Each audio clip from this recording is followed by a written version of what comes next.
பிரைஸ்தலா. நம்முடைய பிதாவாகிய தேவனாலும் கர்த்தராகிய இயேசு கிறிஸ்துவினாலும் உங்களுக்கு கிருபையும் சமாதானம் பெருகுவதாக. இதனாலும் கூட நமக்கு ஜீவனை தந்ததும் இல்லாமல் தயையும் பாராட்டினார் அல்லவா, அவரை துதிக்கலாமா?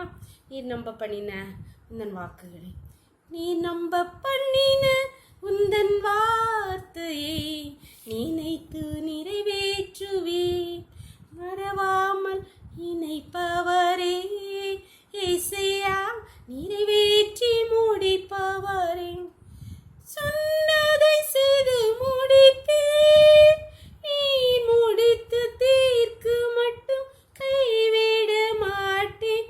சொன்னதை செய்து முடிப்பே, நீ முடித்து தீர்க்கு மட்டும் கைவிட மாட்டேன். என் கையை கொண்டு தொடங்கினதெல்லாம் என் கையை கொண்டே நிறைவேற்றுவீர். என் கையை கொண்டு தொடங்கினதெல்லாம் என் கையை கொண்டே நிறைவேற்றுவீர். மறவாமல் இணைப்பவரே இசையா, நிறைவேற்றி முடிப்பவரே. ஒரு வேத போதி வாசிக்கலாமா? சங்கீதம் 138 வசனங்கள் 1 முதல் 4 வரை. உம்மை என் முழு இருதயத்தோடும் துதிப்பேன், தேவர்களுக்கு முன்பாக உம்மை கீர்த்தனம் பண்ணுவேன். உமது பரிசுத்த ஆலயத்திற்கு நேராக நான் பணிந்து உமது கிருபை நிமித்தமும் உமது உண்மை நிமித்தமும் உமது நாமத்தை துதிப்பேன். உமது சகல பிரஸ்தாபத்தை பார்க்கிலும் உமது வார்த்தையை நீர் மகிமைப்படுத்தியிருக்கிறேன். நான் கூப்பிட்ட நாளிலே எனக்கு மறு உத்தரவு அருளினீர். என் ஆத்மாவிலே பலம் தந்து என்னை தைரியப்படுத்தினீர். கர்த்தாவே, பூமியின் ராஜாக்கள் எல்லாரும் உமது வாயின் வார்த்தைகளை கேட்கும் போது உம்மை துதிப்பார்கள். உமது வார்த்தையை நீர் மகிமைப்படுத்தி இருக்கிறீர். ஆம், அன்பான தேவனுடைய பிள்ளைகளை, இந்த வார்த்தையை தாவீது சொல்ல காரணம், தாவீதுடைய வாழ்க்கையிலே கர்த்தர் சொன்ன வார்த்தையை, அவனுக்கு சொன்ன வார்த்தையை கர்த்தர் மகிமைப்படுத்தினார். தாவீதை விட்டு கிருபை விலக்க மாட்டேன், அவன் சந்ததி விட்டு விலக்க மாட்டேன் என்று சொன்னவர் அதிலிருந்து பிசகவே இல்லை, அதை மாற்றவும் இல்லை. அப்படியே செய்து நான் தாவீதுக்கு போய் சொல்லேன் என்று சொன்னார். வானமும் பூமியும் ஒளிந்து போம், என் வார்த்தைகளோ ஒன்றும் ஒளிந்து போவதில்லை என்று சொன்னார்.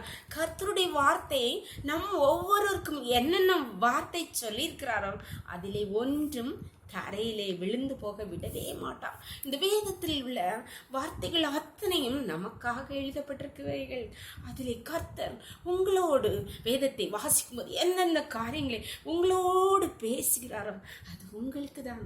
அது உங்களுக்கு என்று சொந்தமாக்கிக் கொள்ளுங்கள், அதை நம்புங்கள், அதை விசுவாசியுங்கள், அதற்காக ஸ்தோத்திரம் செலுத்துங்கள்.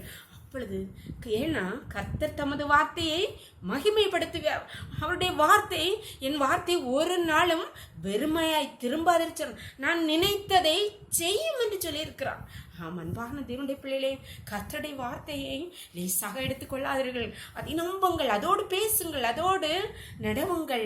அப்பொழுது கர்த்தர் தமது வார்த்தையை மகிமைப்படுத்திருக்க அவைகளில் ஒன்றும் தரையிலே விழுந்து போகாது, எல்லாம் உங்கள் மடியிலே தலையிலே விழ பண்ணுவார். ஜெபம் பண்ணலாமா? எங்களை நேசிக்கிறீங்களா அன்பின் தகப்பனே, தர்மையான நாளை கூட எங்களுக்கு ஈவாய் தந்தீங்களேப்பா, கொடா கொடி நன்றியப்பா. நாளின் காலை முதல் இம்மட்டுமா உங்களுடைய தயவுள்ள கரம், உங்கள் கிருபங்களை தாங்கினதேப்பா, கொடா கொடி நன்றி தகப்பனே. இந்த நாளையும் கூட அடியாளோடு இணைந்திருக்கிற ஒவ்வொரு பிள்ளைகளும் உடைய கருத்தை தருகிறேன் அப்பா. கர்த்தர் எனக்கு வாக்குத்தத்தம் பண்ணியிருக்கிறார், வார்த்தையை தந்திருக்கிறார், ஆனால் அது நிறைவேற நாளாயிட்டே போகிறது என்று சோர்ந்து போய், ஆண்டவரே இது நிறைவேறாதோ என்று ஆண்டவர் சந்தேகத்தோடு இருக்கிற ஒவ்வொரு பிள்ளைகளையும் நீர் பலப்படுத்தினபடியா நன்றி கர்த்தாவே.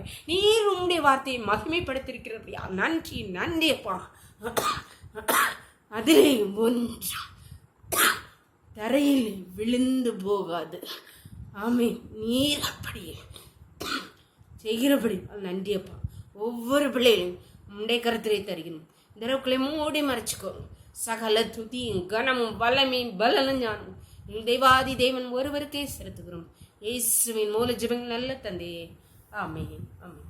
God bless you. கர்த்தர் உங்களை ஆசீர்வதிப்பாராக. ஆமென்.